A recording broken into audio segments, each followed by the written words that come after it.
Yeah, obviously we're really proud of our kids. Fullerton's a really good club. It doesn't take you long when you study their numbers to see that they can really defend, they can really pitch, and they can situationally score. And, I thought Austin just took the ball tonight and really just did a great job. And he battled through some adversity. We made a couple of mistakes behind him defensively, and he just kept battling and battling and battling. And, of course, Smith came in right behind him and really did a nice job. I think there were some conditions in the game tonight, pitching-wise, for both teams that were pretty difficult, and I thought both sides really battled through it and did a great job. So, yeah, I think our kids did a great job. I do want to mention too. I just told our players this. As proud as I am of all these kids and what they did tonight, what Collins did tonight was, I think, is really symbolic of the kind of year he's had and the kind of year that we've had so far, and that is, he made 2 defensive mistakes early in the ball game, and he still wanted the baseball, and he made about 4 big league plays in a row.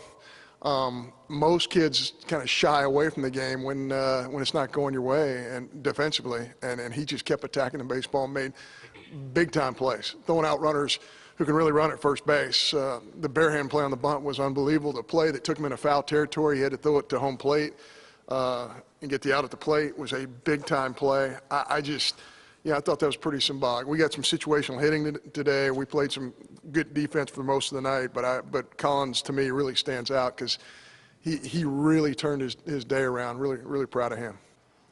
Front right, Ben. Austin, we've talked about Gavin Collins' defensive plays, but there were several others. I know Hollins, in that same inning where he came back over and made the play at second to get out of the inning. Can you just talk about the defensive effort as a whole tonight? I mean, you can't say much more than than what you said right there. I mean, I was just proud of the guys. Me and John and Nate kind of joke around in between. After they throw the ball down, we always talk about getting over and stuff, and we'll go back and forth talking to each other. But it serves a purpose for us, and it keeps us locked in. And when John was hit that ball, I had no doubt in my mind that he was going to make plays tonight, and he did. So, Jake, you've experienced some weekend crowds in the SEC, but a little bit different atmosphere. How has this first regional been for you? What's the atmosphere been like, and what's your thoughts on that? Yeah, but it seems like between every single pitch, someone on the right field fence is asking me something or yelling something at me. It really was an awesome crowd. I mean, every pitch the crowd was into it. Every pitch, the crowd was behind us, and it really did change that game. Anything that went our way, it just erupted every time, and it was a really, really cool experience. Whenever Gavin made that play, I got goosebumps how loud it was. That really was the loudest game I've ever been in. For Mangum, I think he came back-to-back strikeouts, swing and misses, and then comes out with that RBI single. What does it say about a freshman making those adjustments in that situation? Yeah, I mean, the way you get Mangum out is you bounce the ball up there, and I tell you what, I think he struck out, I don't know, is it 12 times this year, 14 times? I can't remember, but every one of them has been the same scenario. It's a ball that doesn't make it in the air to home plate. If you throw a ball in the air to home plate, he's going to put some kind of swing on it and make some kind of contact. So, he's a freshman, and he's going to learn how to stop his swing right there. What's amazing is on the second strikeout tonight, he sat there right next to me and told me how they were going to pitch him pitch for pitch, and they did, and he still struck out. So, on a pitch that didn't make it to home plate. So I think, as he gets older, and he's gotten a lot of hits at Mississippi State as a freshman, there more and more people are going to approach him that way. We'll go to the back, Robbie. Hey, Coach. Robbie Donahoe from WCBI. 8 or 9 guys tonight had a hit. It seemed as if everyone found a way to contribute. What does that say about the team effort overall to get that done? Well, it says that we have some older kids that really want to win, and every one of them, it's hard to get them out the same way twice. That's when it's frustrating as a coach. Sometimes when you have younger players who haven't been through all this kind of stuff, they can get out the same way over and over and over again. When you have older kids who have been through some things and made adjustments and they're talented kids, it's hard to get them out the same way twice.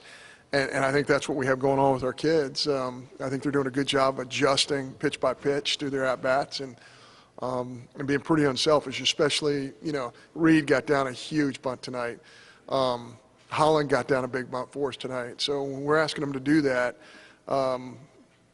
they're all contributing. You guys obviously have 2 chances now to finish off the regional and advance and things. Does that allow you guys to play looser in a game tomorrow, or more loose tomorrow, or does that provide more pressure to go ahead and finish this thing off? Dude, what if you're in our locker room or you're in our dugout with our kids? It's hard to imagine them. They could possibly be looser than they've been really all year. They have a good time. They have fun playing baseball at Mississippi State. We might have some shortcomings, and we might have some, issues every once in a while with the way we play, but it's never because they're tight, ever. Though those guys have a good time. Mike. John, what's going through your mind when it's raining last night and the delays and the postponement they have to play today? I guess what's your reaction as a coach seeing all that play out in front of you?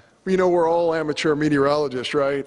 Everybody in the baseball coaching profession, but yeah, I think we got fortunate tonight. I was looking at the radar during the game because we were trying to make decisions really with Reed. We were going to get Reed out there when it was a closer ball game.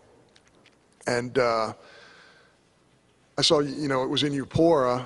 It looked like on my phone it was in Eupora at least. And they were getting hammered. And I'm thinking, man, is this going to clip us? How much rain are we going to get? Are we going to be delayed for 30 minutes? Are we going to be delayed for an hour? And Brandon Harden, who does such a great job for us, who takes care of our fields, and he just walked in and he said, hey, look, I think this thing's going to miss us, and I think we can play through it. Now, that was a huge moment for me. We didn't tell our kids that, but I mean, if we had to go through what Fullerton, I'm going to give a lot of credit to Fullerton here. I mean, you talk about what they and Louisiana Tech went through and showing up this morning, waking them up at 6:30, having them here at 8 a.m., playing a ball game, then sending them back to the hotel and having to rest for 6 or 7 hours. I mean, that's a tough day when you're competing, for championships. So I thought, they had a really mature approach, and they played awfully well for having to, have to deal with the weather. We've been very, very fortunate that we have not had to deal with that.